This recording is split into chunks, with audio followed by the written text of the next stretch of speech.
Queridos amigos, muy buenas noches. Jaime Smith les saluda en su programa de todos los domingos de 8 a 9 de la noche, Momentos Místicos, que con la participación de Evolución Radio RFG Online, llegamos hasta ustedes y me permito agradecerles por recibirnos hoy en este domingo 20 de agosto, fecha muy especial para el Ecuador.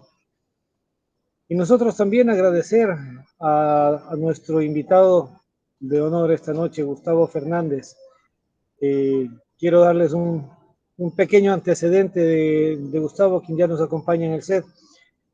Gustavo es un parapsicólogo argentino, nacido en 1958, periodista de profesión, director del Centro de Armonización Integral CAI y del Instituto de Planificador de Encuentros Cercanos, IPEC, consejero de la agrupación difusora de la sabiduría ancestral Casa del Cóndor, miembro de ACARMAS, la Academia Argentina de Masonería, Órdenes y Sociedades Iniciáticas, donde él ocupaba el sillón de Florentino Ameguino y socio fundador y vocal principal de la Asociación Junguiana. Es un honor para nosotros, Gustavo, tenerte acá esta noche. Quiero agradecerte por tu presencia y darte la bienvenida. Muchísimas gracias, mis queridos amigos. Por el contrario, el honor es todo mío de poder compartir este espacio, especialmente en un día tan especial, como bien mencionabas, para la hermana República del Ecuador, que espero transite con la tranquilidad y toda la buena vibra que ustedes se merecen. Y por supuesto, el saludo fraternal a toda la audiencia de su programa. Y aquí estamos, a disposición para lo que gusten solicitar. Perfecto. Antes de continuar entrando en materia, quiero, a nombre de Evolución Radio RFG Online, agradecer a quienes nos retransmiten, a quienes están siempre extendiendo nuestra señal, a AYU, la coalición de medios online, a Radio Milano en Italia, y a una serie de colegas periodistas que nos están retransmitiendo y a quienes iremos nombrando en el transcurso del programa. Gustavo, nosotros siempre dividimos y arrancamos el programa hablando en sí, específicamente de mi lado, presentando a la persona que está con nosotros, al invitado, al intérprete. ¿Cómo llegas tú a ser el Gustavo Fernández que eres hoy? Remontémonos al pasado 30, 40 años atrás, ¿cómo llega todos estos estudios, esta parte que va fuera de lo común, digamos que valga la redundancia, en el común de los cristianos que camina por la calle? Bien, vamos a remontarnos al pasado, que uno que lleva unos cuantos años sobre sus espaldas es realmente un remontarse hacia el pasado, prácticamente hasta mi infancia. A ver, yo me acerco a estos temas no a consecuencia de ninguna experiencia trascendente ni ninguna vivencia fuera de lo normal. Mis comienzos, puede decirse, han sido un tanto aburridos. Yo crecí en una familia donde desde muy pequeño se nos estimulaba, en el ámbito familiar, a la lectura. Toda mi familia, siempre hasta donde la memoria infantil me retrotrae, todos los miembros de la familia han tenido conspicuas bibliotecas, ¿no? Y en mi caso particular, como inclusive el caso de mi hermano menor, empezamos a leer a una edad muy temprana. Y eso despertó una absoluta avidez, una curiosidad intelectual por todo algo que yo tenía de niño, de adolescente, y ¿saben qué? Aún no he perdido. Una curiosidad compulsiva por cualquier tema que se cruce frente a mis narices. Y a una edad muy temprana, 11 años, yo soy del año 1958, entonces estamos hablando de 1969, llegada del hombre a la luna, pico de apariciones ovni, no existía internet, pero los periódicos, la televisión local, las emisoras radiales de entonces, replicaban avistajes, anécdotas, denuncias de aparición de ovnis. Y entonces esa curiosidad, que como les decía era compulsiva, y la costumbre que siempre se inculcó en mi educación de no hablar de un tema sin saber algo al respecto, me llevó a empezar a leer algo sobre ovnis y realmente el tema me atrapó. Me atrapó durante algunos años, fue prácticamente una lectura casi excluyente en mis tiempos libres, al punto que inclusive yo con 15 años de edad, estamos hablando del año 1973, dicté mi primera conferencia pública sobre ufología, era un adolescente de apenas 15 años, empecé a ser invitado a programas de televisión y en 1975, con 17 años, se publica mi primer libro sobre el tema OVNI. Yo tengo 17 libros en gráfica, publicados a lo largo de mi vida, y el primero de ellos se publica cuando yo tenía 17 años, lo cual me lleva a una anécdota muy simpática, porque si bien el libro sale al público, a la venta, tuvo 3 ediciones con mi nombre y apellido, el contrato editorial lo tuvo que firmar mi papá por ser yo menor de edad y no ser responsable legal, ¿no? Contractualmente hablando. Bueno, y a partir de ahí comenzó un andar que de la ufología luego extendió mis inquietudes a la parapsicología, porque no terminaban de encontrar en el terreno ufológico todas las respuestas que mis ansias buscaban. De ahí al campo de las civilizaciones desaparecidas. Lo parapsicológico me llevó al terreno de lo esotérico, al campo de las sabidurías herméticas, de las sabidurías ancestrales, y así, perdón, y así navegó mi vida desde una edad muy temprana. Si bien es cierto que a lo largo de mi vida tuve la oportunidad de ser testigo, simplemente testigo de episodios ufológicos o parapsicológicos interesantes, siempre digo que fue algo que encontré en el camino y, como expliqué recién, no aquello que me introdujo en estas temáticas. Así que, para una síntesis muy breve como respuesta, ¿qué me trajo estos temas? Una enorme, no infinita, pero una enorme curiosidad intelectual, desde muy pequeño. Bueno, por ahí podría pensar que una de las motivaciones de ese tiempo tenemos, por ahí, yo soy del 67, o sea, 9 años de diferencia. Uno de los primeros libros que leí yo fue Yo visité Ganímedes, que seguramente pasó por tus manos también. Sí. De la historia de Lima y el colega del Perú que tuvo una larga trayectoria con el tema ovnis y Ganímedes, la séptima luna de Júpiter. Y la otra era el asunto empezamos también con los libros de Allan Kardec, 3, 4 libros iniciales. ¿Fue fácil para ti eso? Yo recuerdo que en esa época creo que hubiera sido menos criticable tener una Playboy en la mano que un libro de ese tipo, ¿no? De física o algo así.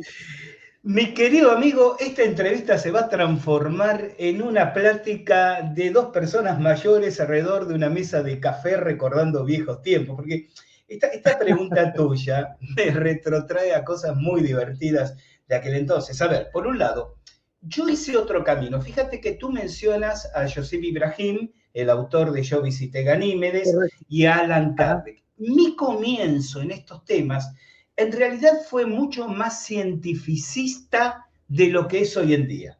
¿Me explico? Es decir, en esa etapa, estoy hablando de mi adolescencia, ¿no? de la imprudencia y el entusiasmo adolescente, bueno, y después también en algunos años que siguieron, mi mirada era mucho más materialista, mucho más cientificista. De hecho, todo ese tema de los contactados y de la comunicación con los espíritus me parecía una soberana tontería porque yo me remitía a las evidencias físicas y tuve que caminar mucho y tuve que envejecer, espero que sabiamente o un poco sabiamente, para darme cuenta que esa postura extremista, materialista en la adolescencia me estaba alejando de algunas respuestas, sin caer, por supuesto, en el otro extremo. ¿no? En la credulidad ingenua. Pero yo observo mi propia evolución en los últimos 30 años, 40 años, y he mutado, y en lo cual está bueno, porque la vida es dinámica, ¿no? La vida es movimiento. He mutado de libros que se basaban, aún hablando de ovnis, aún hablando de parapsicología, pero que se apoyaban más en la investigación empírica de laboratorio, que un sinnúmero de literatura y un sinnúmero de experiencias que atravesé en las décadas siguientes que me permitieron escuchar más al corazón que a la mente. Con respecto a lo que dices, ¿cómo era esa época donde, como muy bien señalas, era más natural o esperable que tuvieras una Playboy en las manos que un libro de ovnis? Supongo que hoy en día, para una moderna generación que suele ser muy sensible a todo ese tipo de reacciones, lo que uno vivía podría ser caracterizado un poco como bullying intelectual. Pero por otro lado, realmente, sí recuerdo, y lo recuerdo claramente, haber sido objeto de chanzas, de comentarios displicentes o descalificativos de mis iguales de entonces. Pero yo siempre fui un individuo, aún desde pequeño, muy polemista, muy confrontativo, y realmente todas esas situaciones me empoderaban. Es decir, es como que de alguna manera me desafiaban a ser cada vez más firme en mis convicciones y en mis argumentos. Sin duda destacándome, no sé si en un sentido positivo necesariamente, del resto de jóvenes de mi generación, pero te lo digo con absoluta honestidad, me importó siempre muy poco. Así que lo que pensaran los demás, si en mis manos había un libro de Jacques Vallée, o tenía el almanaque de Miss Bikini de ese año, lo que pensaran de los demás o los demás me era totalmente indiferente. Pero dentro de eso, ¿cuál era? Bueno, nosotros venimos desde una época en la que el catolicismo o cualquier otra religión estaba mucho más arraigada y éramos más limitados en cuanto a esto. Decía el tema de la revista Playboy porque era más fácil encontrarla que el libro de la metafísica o cosas así, porque las familias no nos permitían en muchos casos hablar de estos temas, era un tabú más grande que el sexo. Y entonces uno encontraba mucho más obstáculos a este tipo de cosas. Sí, no quizás en nuestro caso, cuando digo nuestro caso me refiero a mi país. Recuerda que Argentina siempre fue un país de un acentuado laicismo, que si bien hasta un par de décadas atrás que constitucionalmente se reivindicaba como un país católico, apostólico, romano, la sociedad argentina siempre fue muy laica. La educación pública siempre fue, obviamente sigue siendo, pero siempre fue, aún en mi niñez, absolutamente laica, sin ningún tipo de injerencia religiosa. Y en el caso familiar, fíjate qué paradigma interesante. Mi madre era católica y mi padre era ateo y socialista. Así que tenía las dos campanas, ¿no? Y sobre todo, y esto siempre lo reivindico de ambos, un absoluto respeto a la pluralidad de ideas y a mi libertad de ideas. Es decir, yo podría acompañar a mi madre a la iglesia y ella darme su argumento. Y podía sentarme a debatir en ese entonces de política, suponte, con mi padre.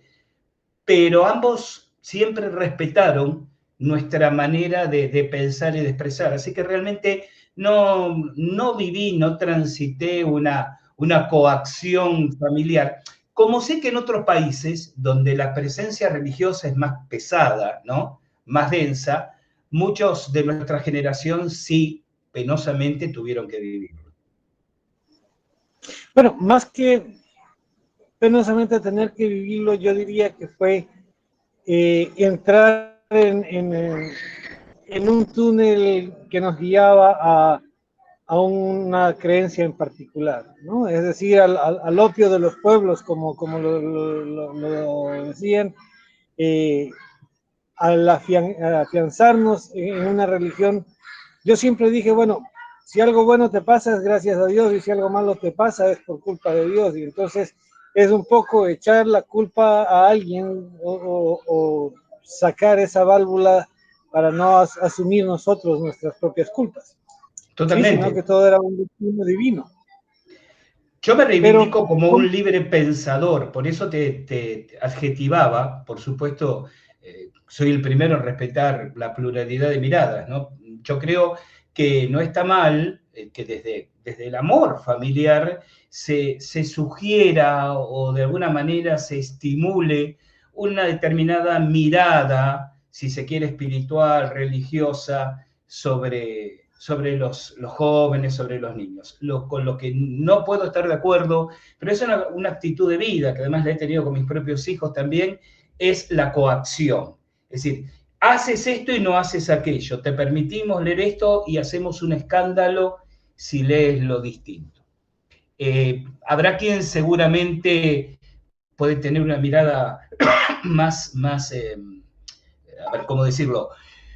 Más apasionada de una corriente que de otra, pero mi experiencia de vida me parece que me deja esto, es decir, lo oportuno de decir, bueno, mira, tienes todas estas opciones, inclusive con los pequeños, te podemos acompañar para que las explores, pero luego decide tú y no, te obligamos. Fíjate, yo soy bautizado, me bautizaron cuando nací, pero no he sido confirmado, no tomé la comunión, porque mis padres, si te vuelvo a recordar, madre católica, padre ateo, fíjate qué combinación, consensuaron que fuera bautizado, satisfacción de la expectativa de mi mamá, pero que yo decidiera al crecer si quería ser confirmado o no.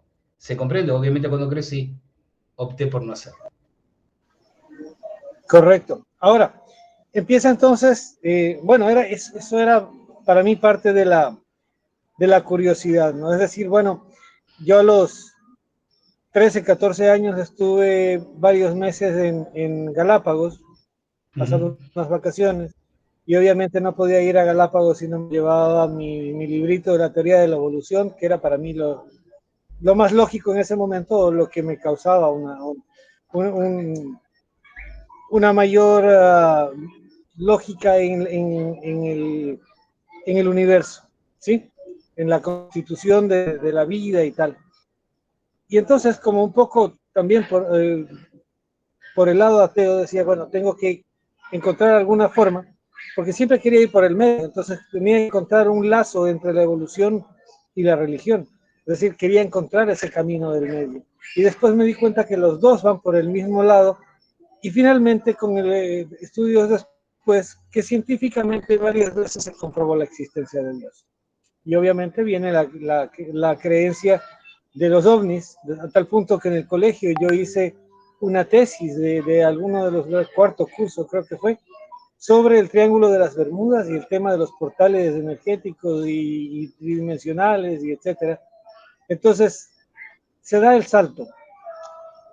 ¿Y cuál es la fusión o la divergencia que encuentras tú entre estos temas y las partes religiosas?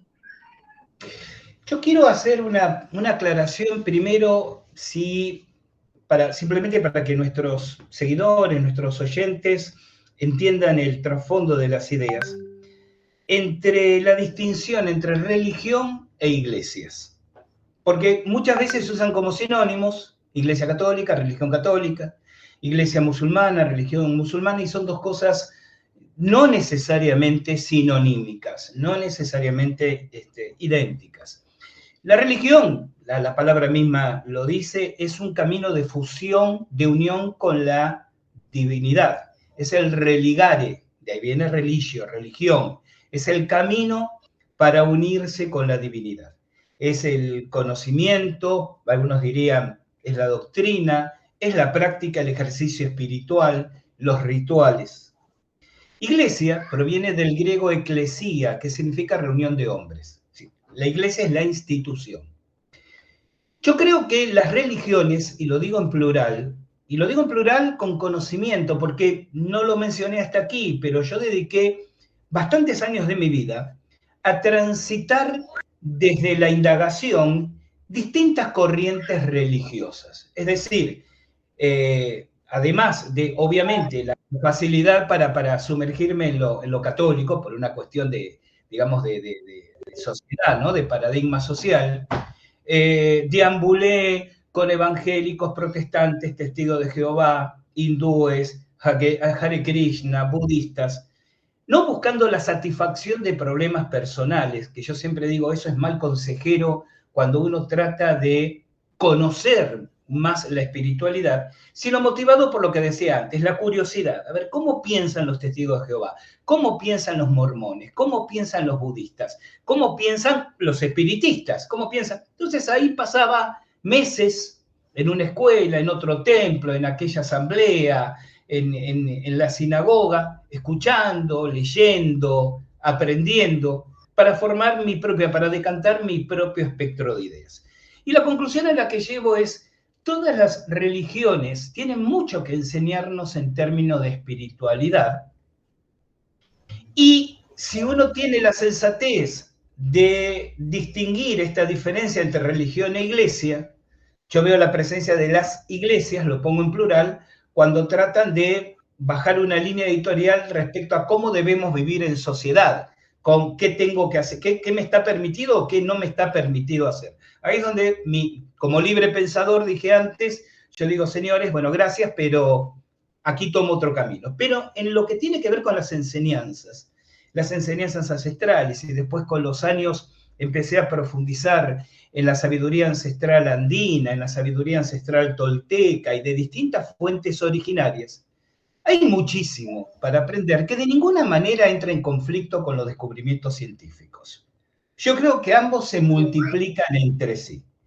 Tal como señalabas, no hay ninguna divergencia entre ser deísta, es decir, creer y aceptar en la realidad de un Dios, de una divinidad, y ser evolucionista. Hay que estar muy radicalizado, no quiero decir fanatizado, pero muy radicalizado para suponer que si uno cree en Dios no debe ser evolucionista, o creer que si uno es evolucionista no debe creer en Dios. Hay que estar con muchas anteojeras intelectuales. La teoría evolucionista y la concepción deísta del universo, como dimanada de una divinidad, pueden ser perfectamente compatibles. Tampoco vamos a demandar que los demás estén obligados a entender esto como nosotros, pero yo en mi caso personal, y bueno, estoy exponiendo un poco mi mirada personal, entiendo que la mirada deísta de la naturaleza y la mirada evolucionista se pueden complementar perfectamente. Así que, y aquí entra lo extraterrestre, porque trajiste a colación el tema OVNI. De la misma forma, la pluralidad de mundos habitados y de universos habitados, porque voy a trascender lo extraterrestre y voy a establecer un puente también hacia otras miradas que hoy en día están más asimiladas, pero 40 años atrás era tema que solo unos pocos locos, entre comillas, se animaban a desarrollar. La probabilidad de que estuviéramos teniendo contacto y evidencia no con entidades ya extraterrestres, sino extradimensionales, creo que en absoluto hay un conflicto entre todas esas corrientes. La creencia en la divinidad, la creencia en la evolución, la creencia en lo extraterrestre y en lo extradimensional, me parece que enriquece la cosmovisión y de ninguna manera la fragmenta. Perfecto, Gustavo. Estamos casi a la puerta de ya la parte medular del tema de la noche. Por el momento te propongo, vamos a hacer un pequeño descanso, vamos a permitir a nuestros seguidores que respiren profundo, asimilen lo que acaban de escuchar, se tomen un vaso de agua y volvemos en 2 minutos para la parte más profunda del programa. ¿Te parece? Así quedamos. Muy bien.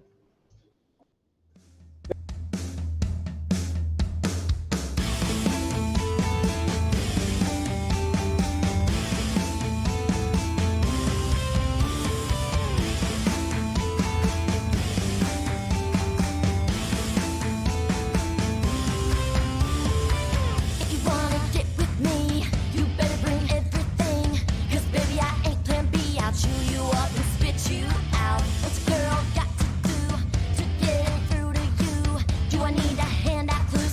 just lost in the crowd. Hands up here, boys.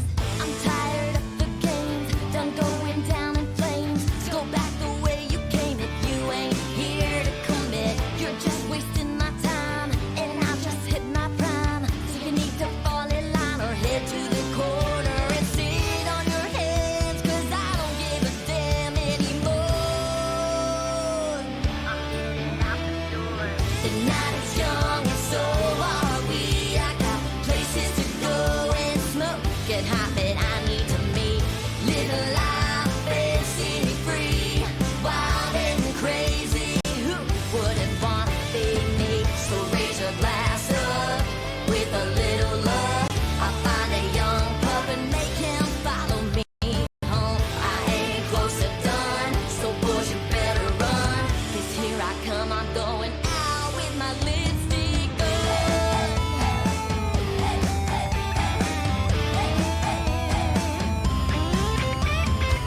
I'm looking good tonight, and honey, I'm feeling.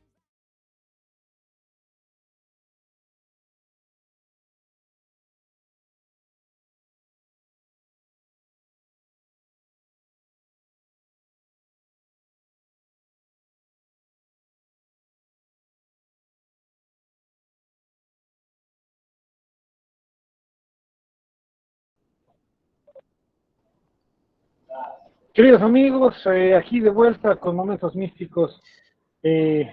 Bueno, empezamos un programa fascinante la noche de hoy.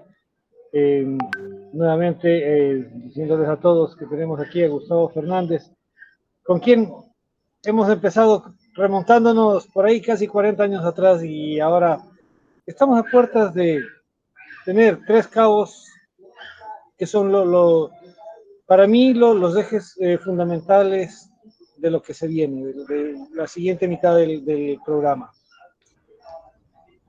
Yo decía siempre, por alguna comparación que escuché de pequeño, decían, ¿tú crees que hay vida fuera de la Tierra? Y decía yo, es como que dos peces se preguntaran en el mar, oye, ¿tú crees que hay vida afuera? Y el otro le dice, no, ¿cómo vas a decir que hay vida afuera? Si sales te mueres. Entonces nosotros no podríamos pensar lo mismo, estando en un mar que sería este planeta, que no existiera vida fuera de aquí, porque pues las condiciones no dan para nuestro tipo de vida material, pero en la parte espiritual era diferente. Todo esto unido a la ciencia, a la interpretación de la religión, dejo de lado a las iglesias, y el tema extraterrestre, se vienen dando muchas cosas. ¿Cuál es el despertar ahora? El despertar desde el punto de vista de unir todo esto y dejarnos de manipular o de creer ciegamente en una palabra que nos han ido dando desde pequeños. ¿Cómo romper eso y qué es lo que podemos nosotros aportar como una luz para ese despertar y a iniciar desde el punto de vista de cero una creencia propia y personal, Gustavo? Yo creo que hay distintos caminos y cada uno tiene que descubrir su propia trinchera, su propia barricada, su propio lugar para cumplir esa misión. Yo solo puedo hablar de mi experiencia personal, ¿no? Sería pedante dar cátedra de cómo debe aportarse al despertar colectivo. Básicamente, lo mío es, además de la investigación, y muy especialmente la investigación de campo. Yo no me considero de ninguna manera ni un maestro espiritual, ni un canalizador, ni un contactado. No estoy menoscabando la tarea de los mismos. Digo, otra vez, hablando solo de mí. Yo soy básicamente un investigador de campo y un conspicuo pensador sobre lo que he leído y lo que he vivido.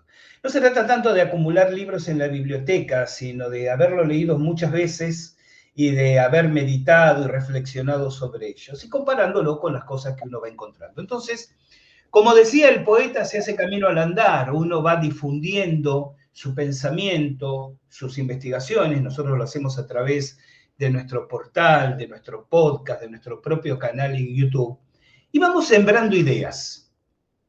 Como gusto decir, no se trata de darle respuestas a la audiencia, a la gente que nos sigue, sino ayudarles a que se formulen mejores preguntas.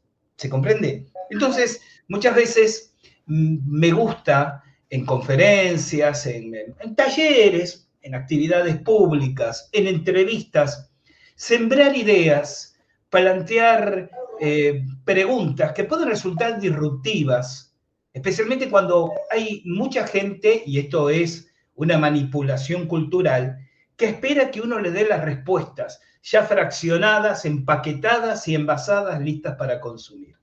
Y a mí me gusta decir que muchas de mis conclusiones o afirmaciones son en buena medida hipótesis, son especulaciones, que no tengo ningún problema en cambiar una conclusión ante nuevas evidencias, a permitirme tener la plasticidad de pensamiento. Yo lo decía al principio de la entrevista, como yo pensaba 40 años atrás de estos temas, no es como pienso hoy. Y esa mutación y ese cambio, ese movimiento en una dirección de mi manera de pensar, es lo que ocurre ante evidencias, ante hechos, ante vivencias que he tenido. Entonces, creo que tenemos que sembrar ideas y ayudar a los demás a replantearse preguntas. Yo hago casi una tarea cotidiana, por ejemplo, lo hago con mis oyentes, lo hago con mis alumnos, lo hago con el público que asiste a mis conferencias. Por ejemplo, en alertarles, voy a dar un caso concreto de esto de sembrar ideas, ¿no?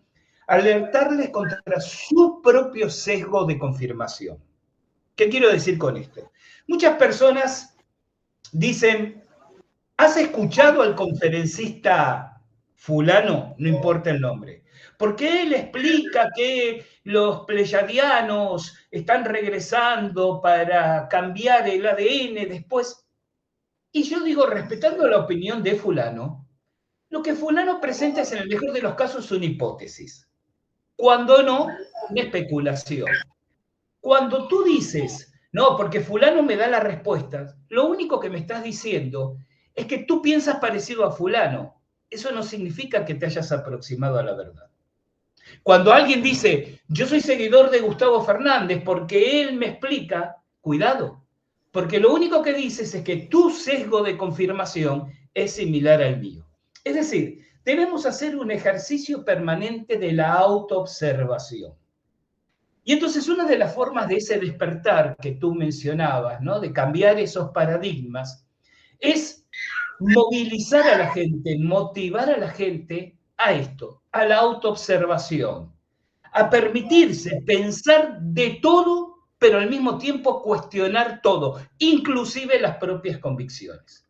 Yo me siento un poco incómodo a veces ante colegas que me afirman, yo sé que lo hacen desde la buena fe, lo hacen desde su propio pensamiento, pero me siento un poco incómodo ante colegas que afirman ya tener la respuesta para todos estos temas. Porque creo que en el mejor de los casos han tomado algunas evidencias, algunos casos, un trozo de información, de acuerdo a su propio sesgo de confirmación, y dejan de lado un montón de otros datos y otros hechos que no encajan en su propio sesgo. Así que mi trinchera, mi barricada, mi tribuna para el despertar es invitar a la gente y entusiasmarla antes que buscar respuestas, preguntarse si se están haciendo las preguntas adecuadas. Eso confluye exactamente y compartimos esa parte en cuanto al hecho de la autoobservación, la meditación, el encontrarse a uno mismo, porque, pues bueno, somos hechos a imagen y semejanza de Dios. Entonces, si nosotros nos autoobservamos y nos encontramos a nosotros mismos, encontraremos la parte divina que tenemos dentro de nosotros y hacia dónde empezar a buscarla. Porque eso de que por ahí te digan, no, si quieres ver a Dios, mira hacia arriba y todo es por arriba, y cuando en realidad no podemos entender nada a nuestro alrededor mientras no salga desde desde acá adentro. Y ese es en sí el despertar, y estamos completamente de acuerdo. Para mí el despertar es solamente lo que les digo a todos nuestros seguidores siempre: no me crean, refútenme, encuentren argumentación, busquen algo que científicamente o no científicamente de alguna forma pueda contradecir lo que yo estoy diciendo o lo que mis invitados dicen, porque de esa forma es el único camino para encontrar esa variación que uno puede tener en el concepto actual, ¿sí? Porque para nosotros hace, como bien decías, hace 40 años era una locura hablar de ovnis. Ahora prácticamente es un tema cotidiano de conversación. Entonces las experiencias, el conocimiento, la información ha subido de tal manera que pues entonces uno ahora tiene un concepto completamente distinto al que se podía tener antes. Y dentro de eso, ¿qué papel juegan las sociedades iniciáticas? Es decir, ¿qué conocimiento, cómo manejan? Por ejemplo, se dice que uno de estos grupos fueron los protectores del legado de Cristo y que se ha mantenido incólume en el secreto durante 2000 años sobre muchas cosas, y se ha satanizado hasta cierto punto el tema de Rosacruces, de masones y de ese tipo de sectas iniciáticas. ¿Cuál sería tu concepto respecto a esto? En primer lugar, si me permite la querida audiencia, 60 segundos, yo quiero redondear un concepto sobre el despertar que tú señalabas recién. Y paso inmediatamente a responder esto de las sociedades iniciáticas. Porque justamente, casual o causalmente, en estos días estaba compartiendo en redes una reflexión que generó bastante repique, ¿no? Bastantes devoluciones de los lectores sobre este tema del despertar, porque claro, uno dice, bueno, ¿cómo colaboramos en el despertar? Y después de todo lo que dije, tendría que agregar esto. Sin embargo, yo no sé siquiera si yo estoy despierto. Yo creo haber despertado en relación a muchas cegueras que impone la cultura, la sociedad, el sistema. Pero yo no sé si mi sesgo mi sesgo de confirmación realmente no me hace creer que he despertado y en realidad sigo estando ciego un montón de cosas. Yo comentaba en redes, porque se ha puesto muy de moda últimamente esto de los despiertos. Si has despertado, y se usa para hablar de la Matrix, para hablar de la pandemia del COVID, para hablar de la Tierra plana, para hablar de todo, para cualquier tema, ¿no? Porque nosotros los despiertos, estoy viendo en redes tests para saber si uno está despierto o no, consejos sobre cómo despertar a los parientes. Y queda claro que el despertar no estoy hablando de las 6 de la mañana sacudiendo a la persona que tenemos al lado para que abra los ojos. Digo, un despertar intelectual o espiritual. Y me parece soberbio y pedante que alguien diga, no, yo soy una persona despierta y tú no. ¿Quién soy yo para decirle a los demás que no están despiertos? Yo puedo decir, veo las cosas de una manera distinta como la ven otros. Veo las cosas de una forma distinta como la veía yo 20 o 30 años atrás. Sí, claro. Pero ¿desde qué lugar? Yo digo, porque los que hemos despertado sabemos verdades que los que no despertaron no saben. ¿Quién soy yo? O sea, me parece que si de espiritualidad hablamos, hay una carencia de humildad espiritual. Por eso digo, uno trabaja en el despertar, pero no solo trabaja para que despierten los demás. Esperamos en el camino también tener la certeza de que uno está despertando. Bien, paso a la segunda parte de tu pregunta. Yo he formado parte de varias sociedades iniciáticas, probacionistas, lo mencionabas cuando hacías esa amable introducción sobre algunos de mis antecedentes, y llega un punto, unos años atrás, en que amigablemente he decidido desvincularme de toda sociedad iniciática, esotérica en la que participaba. ¿Esto por qué? Porque he descubierto que son satánicas, como tú decías, ¿no? Esta idea de que... No, simplemente porque entiendo que el conocimiento trascendente, el conocimiento metafísico, necesitó durante siglos, tal vez durante milenios, ser preservado en el seno de ciertas sociedades, de ciertas instituciones. Pero ahora es tiempo de que esté a disposición de quien quiera hacer el esfuerzo de acercarse y adquirirlos.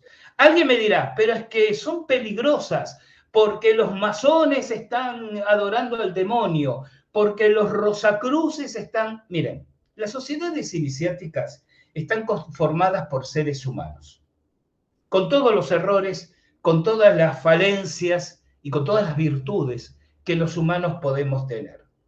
Hablemos un caso concreto porque es el más popular, el de la masonería. Yo no he sido masón, no soy masón, pero por mi propio caminar he estado muy cerca, y de hecho tengo amistad muy cercana, con masones de alto rango. Y lo que yo observo es que en esas agrupaciones, en esas logias, encontramos de todo. Encontramos individuos que se reúnen, sí, para manipular, para ser negociados, para adquirir poder político. Y encontramos individuos que se reúnen para hacer solidaridad con el prójimo, para hacer obras de bien común desde el anonimato. Entonces, la generalización, toda generalización es perversa. Y este tema también. Entonces, la generalización, la masonería es satánica. La masonería busca dominar, digo la masonería porque la pongo como ejemplo, uno de tantos, ¿no? La masonería busca dominar el mundo. La masonería es un error conceptual. Hay masones que buscan el poder y si es necesario a través del asesinato, lamentablemente sí. Sí, pero esos no son masones, son delincuentes disfrazados de masones. Hay masones que buscan la solidaridad, el bien común, ayudar al desvalido, sí, los hay, yo conozco a muchos. Entonces, no hay que hablar de los individuos, hay que hablar de las instituciones. Y las instituciones esotéricas, redondeando el concepto, han servido, cuestiono que sean tan necesarias hoy en día, para preservar ese conocimiento fuera del alcance de las persecuciones, de la Inquisición o de la ignorancia que siempre tendió a destruir lo que parecía desconocido y distinto. Perfecto, muy claro y muy oportuno esta aclaración, porque hay mucha gente que lo califica desde el miedo, o sea, es decir, es una secta, es algo prohibido, entonces, como está así, no me acerco, preferible condeno desde lejos y no me acerco al calor. Perfecto, en ese sentido. Ahora nos quedan unos cuantos minutos de programa, lastimosamente, ya sabes que en medios de comunicación nuestro peor enemigo es el reloj, y eso no me da más sino que comprometerte en algún momento a hacer pronto una segunda parte de este programa, porque se nos quedan apenas si hemos alcanzado quizá un 5 o 6% de la introducción de muchas cosas que quisiéramos hablar y que se nos vienen por delante.